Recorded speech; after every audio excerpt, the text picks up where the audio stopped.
underlying We're crime. reluctant to do this. We rarely do. But the chairman of the Judiciary Committee just said that Mueller found there was no collusion.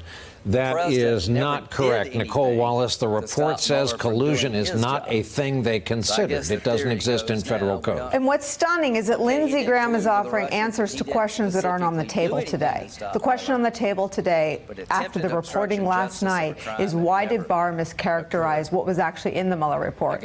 And I'm sorry, Lindsey Graham, but your defensiveness is showing. To talk about everything that went into it and in the next breath distort it is a stunning mischaracterization of what the whole exercise is supposed to be about. Reveals what I talked about before, that he is sitting there today not as the chairman of the Judiciary Committee, but as a human shield for Donald Trump and, it would appear, William Barr. Again, we try to offer just gavel-to-gavel coverage, but that phrase, or the lack of it, its absence from federal code, this no collusion mantra, is so foundational to why we're here today that we decided to flag it when we heard him use it yet again.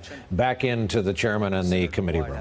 And Blumenthal to make sure. Hey there, I'm Chris Hayes from MSNBC. Thanks for watching MSNBC on YouTube. If you want to keep up to date with the videos we're putting out, you can click subscribe just below me or click over on this list to see lots of other great videos.